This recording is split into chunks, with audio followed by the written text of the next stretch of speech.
বিসমিল্লাহির রহমানির রহিম। আসসালামু আলাইকুম। Welcome to my channel Ifti kitchen. বন্ধুরা, আজকে আপনাদেরকে দেখাবো 3 পদের সবজি দিয়ে একটা সবজি রান্না। চলুন বন্ধুরা, শুরু করা যাক।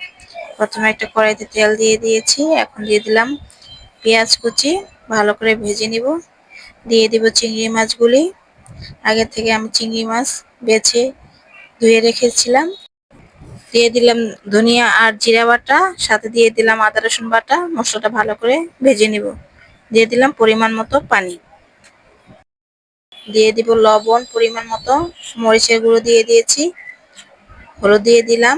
ভালো করে এটাকে মশলাটাকে ভেজে নিব।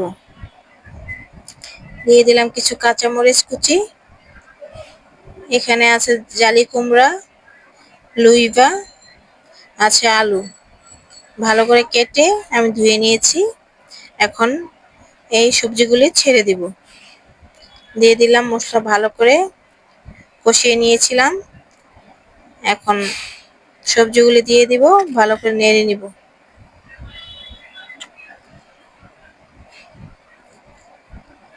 এখন ঢাকনাটা ঢেকে দিব। কিছুক্ষণ পর ঢাকনা সরিয়ে আবার একটু ভালো করে নেড়ে দিতে হবে। প্রথমে দিয়ে দিয়েছিলাম আলু আর জালি কুমড়া, এখন দিয়ে দিব লুইবাগুলি।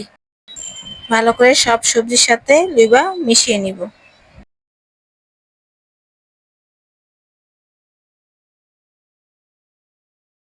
ঢেকে দিব।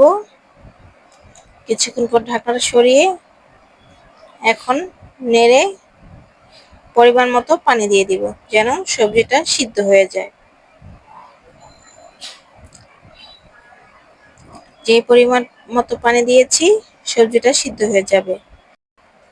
ঢেকে দিয়েছিলাম। কিছুক্ষণ পর ঢাকনাটা সরিয়ে আবার নেড়ে দিব। বলক চলে এসেছে সবজিটাতে। এখন ভালো করে নেড়ে দিব।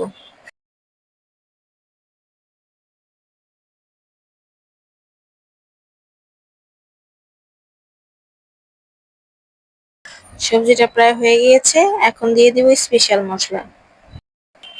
এই সবজিটা গরম গরম ভাতের সাথে খেতে মজা, রুটি পরোটা দিয়ে খেতে মজা।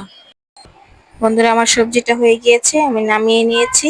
আমার রান্নাটা যদি ভালো লেগে থাকে তাহলে লাইক, কমেন্ট, সাবস্ক্রাইব ও ফলো দিয়ে শেয়ার করে আমার পাশে থাকবেন। ধন্যবাদ।